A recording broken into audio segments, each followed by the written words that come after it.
On the 24th of January 2026, in the Vilcha direction, north of Kharkiv, Ukraine, about 20,000 Russian troops from the 44th and 11th Armies, among others, clashed with approximately 15,000 Ukrainian from 7 brigades and 2 international legions. One unit cleared small encirclement south of Pavlivka and captured a section of the riverbank positions on the east bank of the Donets River.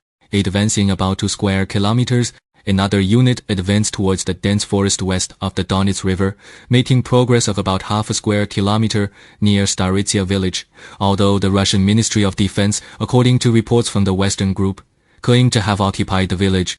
Russian soldiers tweeted that the occupation was not consolidated, with only a few entering and significant risks involved. Since Ukrainian can use the opposite dense forest for cover to attack, it is difficult for Russian to advance, but without seizing the area, progress and consolidation on the east bank would be affected, leaving them no choice but to confront the challenge.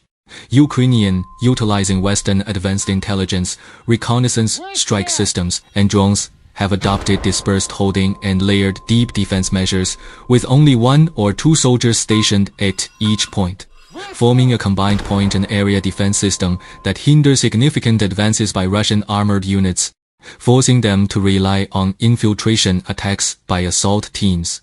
This method of attrition fighting is not worthwhile. Russia should consider at the strategic military level how to overcome this defense system.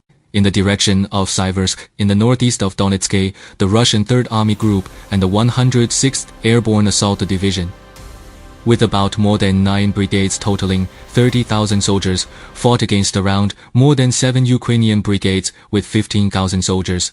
After several days of pause and consolidation, Russian advanced about half a square kilometer west of Riznikivka. On the front line from Lyman to Siversk, the Russian 44th, 25th and 3rd Army groups are primarily focused on seizing territory, resulting in an overstretched front line with apparent lack of coordination at the junctions. It seems appropriate to concentrate forces to handle a segment of Ukrainian in these 2 locations, while using other directions for diversion. In the direction of Konstyantynivka in north-central Donetsk, components of the Russian 3rd, 18th, 18th and 51st Army groups, about 16 brigades totaling 55,000 soldiers, fought approximately 10 Ukrainian brigades with 20,000 soldiers, advancing about 1 square kilometer in the eastern part and about 0.1 square kilometers slightly in the southern urban area.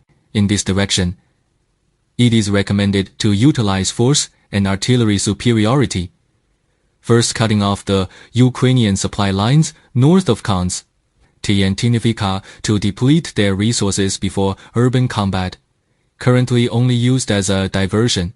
Otherwise, operations would be difficult with high consumption and casualties. In the direction of Novopavlivka in eastern Dnipro, the Russian 90th Tank Division and other units, about 7 regiments with 10,000 soldiers, fought more than 7 Ukrainian brigades with around 15,000 soldiers, advancing about 2 square kilometers northwest of Vilcha. Russians are relatively disadvantaged, so achieving any advance is already difficult. Over Russian advanced about 6 square kilometers in a day, claiming Ukrainian losses of 1305. Ukrainian counterattacks failed, claiming Russian losses of 930.